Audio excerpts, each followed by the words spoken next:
ॐ सहनाववतु सहनौ भुनक्तु सह वीर्यं कर्वावहै तेजस्विनावधीतमस्तु मा विद्विषावहै। ॐ शान्ति शान्ति शान्ति। श्रीराम जय जय राम। श्रीराम जय राम जय जय राम। श्रीराम जय राम जय राम। श्रीराम जय राम जय जय राम। श्रीराम जय राम जय राम। श्रीराम जय राम जय जय राम। श्रीराम जय राम जय राम। श्रीराम जय राम जय जय राम। श्रीराम जय राम जय राम। श्रीराम जय राम जय जय राम। श्रीराम जय राम जय राम। श्रीराम जय राम जय जय राम। श्रीराम जय राम जय राम। श्रीराम जय राम जय जय राम। श्रीराम जय राम जय राम। श्रीराम जय राम जय जय राम। श्रीराम जय राम जय राम। श्रीराम जय राम जय जय राम। श्रीराम जय राम जय राम। श्रीराम जय राम जय जय राम। श्रीराम जय राम जय राम। श्रीराम जय राम जय जय राम। श्रीराम जय राम जय राम। श्रीराम जय राम जय जय राम। श्रीराम जय राम जय राम। श्रीराम जय राम जय जय राम। श्रीराम जय राम जय राम। श्रीराम जय राम जय जय राम। श्रीराम जय राम जय राम। श्रीराम जय राम जय जय राम। श्रीराम जय राम जय राम। श्रीराम जय राम जय जय राम। श्रीराम जय राम जय राम। श्रीराम जय राम जय जय राम। श्रीराम जय राम जय राम। श्रीराम जय राम जय जय राम। श्रीराम जय राम जय राम। श्रीराम जय राम जय जय राम। श्रीराम जय राम जय राम। श्रीराम जय राम जय जय राम। श्रीराम जय राम जय राम। श्रीराम जय राम जय जय राम। श्रीराम जय राम जय राम। श्रीराम जय राम जय जय राम। श्रीराम जय राम जय राम। श्रीराम जय राम जय जय राम। श्रीराम जय राम जय राम। श्रीराम जय राम जय जय राम। श्रीराम जय राम जय राम। श्रीराम जय राम जय जय राम। श्रीराम जय राम जय राम। श्रीराम जय राम जय जय राम। श्रीराम जय राम जय राम। श्रीराम जय राम जय जय राम। श्रीराम जय राम जय राम। श्रीराम जय राम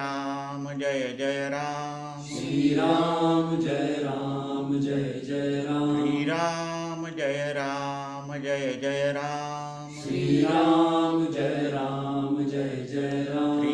श्रीराम जय राम जय जय राम। श्रीराम जय राम जय राम।